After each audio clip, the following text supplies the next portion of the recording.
Hi, so today I want to make a short film about gratitude. Now, I'm a solution-focused hypnotherapist, and most of the clients that come and see me are suffering usually with anxiety or anxiety-related issues that are really impacting on their ability to enjoy life and really stopping them from experiencing joy. So one of the ways in which I try and help people to move forward is to get them to think about what's been good. Now, all of us humans, whether we're suffering from anxiety or not, do have a negative bias. What do I mean by that? Well, you know how you may have had a lovely day, but someone says something horrible to you, and that negative comment sticks in your mind much more than any of the lovely experiences that you've had, and it tends to pervade and hang in there like no other thought can. Well, there's a simple reason for that. It's because inside this magnificent brain of ours, we all have an original primitive brain.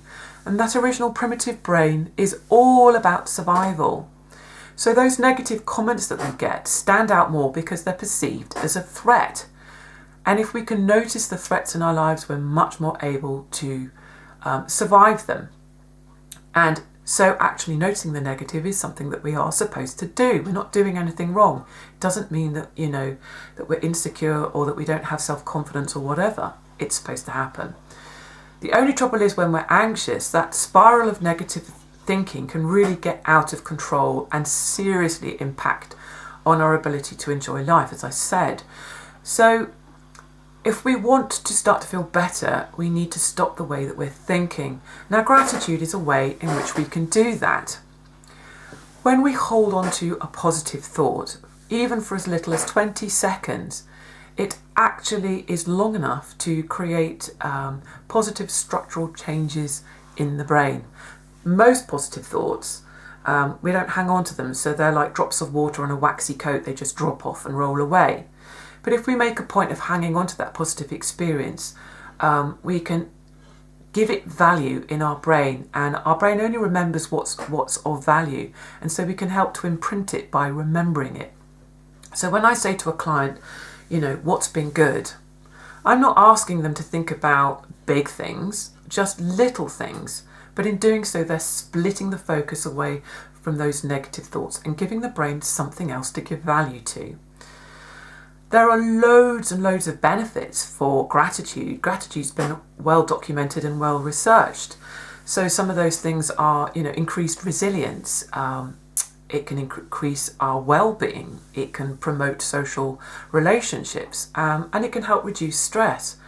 So why is it, with all these lovely attributes, do we find it so hard to be gratitude? Well, partly, as I said, because we're not predisposed towards doing it, but also because it isn't a habit. Now, any habit takes time and effort, and we have to go through a certain period of difficulty when we're trying to create that habit in the first place. So if you think about a time in your life where you've learned something new, so I know for myself, learning to ride a bike, I can remember wobbling about till I got the hang of it, and I fell off several times and it hurt. So it wasn't easy. So when we're creating a new habit, we have to give it time, space, and conscious thought. It won't just happen on its own. So we need to make it easy for ourselves.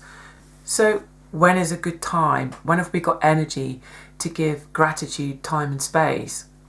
If you're not a night owl, then probably last thing at night is not a good time. You won't have the energy to do it. If you're always in a frantic hurry first thing in the morning, then that's not a good time either. So give yourself a time in the day when you can really help to, get going with this habit. I think sometimes we fail with creating new habits because we make our goals too big as well. Great, okay, I'm going to do gratitude. So I'm going to think about every good thing I'm going to be grateful for. That's really overwhelming. So we need to keep our goals nice and small. So when I say to my clients to help them begin this practice, just think of 2 or 3 things at the end of every day that you're grateful for and write them down. Start small and do that for a couple of weeks and then see how it goes. In that way, you're giving yourself a bit of a chance to get going with it. There are other things that can also help you in creating an awareness of gratitude in your life. I think you need to be clear about the specifics of what you're grateful for. So for example, I'm grateful for my friends. Well, that's wonderful. But what about your friends is it that you're grateful for? I like that friend because she always makes me smile. That friend has a sense of humour, always makes me laugh. That friend is really thoughtful and considerate. So be specific about the details. And the other thing to remember is our brain absolutely loves novelty. So be novel with it. Don't notice the same things every day. Your brain's just going to get bored. So don't be grateful for your friends every single day. Well, do be grateful, but notice other things to be grateful for. It'll just make it interesting and different, and that will keep your brain interested in what you're trying to do.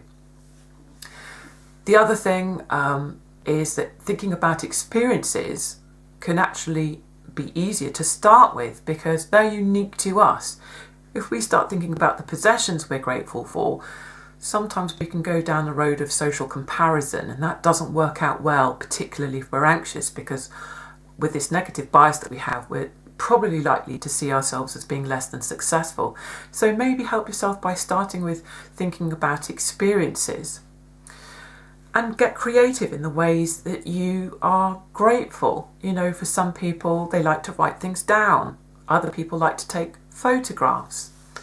And it's worth mentioning that with photographs and videos, when you go back and look at those videos and photographs again, you re-experience the moment of joy, so you give it even more power in the mind. Sometimes you find yourself smiling at a video, and that can often be because when we're experiencing joy, we produce happy chemicals in the brain, oxytocin, dopamine and serotonin.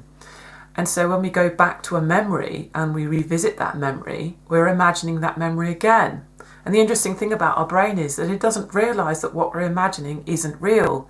So you get the benefit of that lovely memory twice in the mind, and you give it a lot more power, and you produce these lovely happy chemicals. So why wouldn't you? There are other ways to be creative, that you can have a bit of fun with. Facebook, often around New Year, talks about the gratitude jar.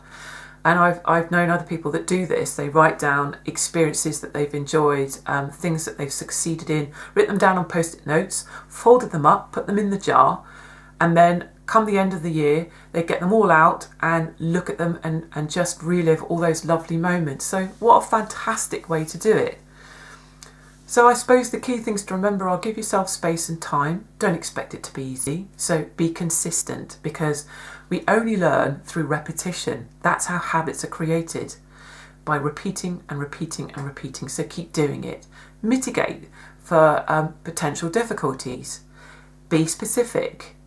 Have some fun with it. Be novel and enjoy it. And the chances are that, you will start to notice some benefits. There have been studies to show people, I think, wrote letters of gratitude. I can't remember who the study was by, but they had a look at the effects of happiness on people that did write gratitude letters. And they didn't even send the letters as far as I'm aware, but what they did note was people did feel better, not just while they were doing the letters, but literally 12 weeks later. And that was just for studies of people who did it for a short amount of time. So you can imagine that if you do this on a regular basis, the benefits are going to last an awful lot longer. So that's just a few thoughts for you about gratitude and how it can be helpful. So if you've liked this video and you think it's been useful to you, do give me a like and perhaps subscribe to my channel, because I'm going to be putting more videos up here that hopefully will be of benefit.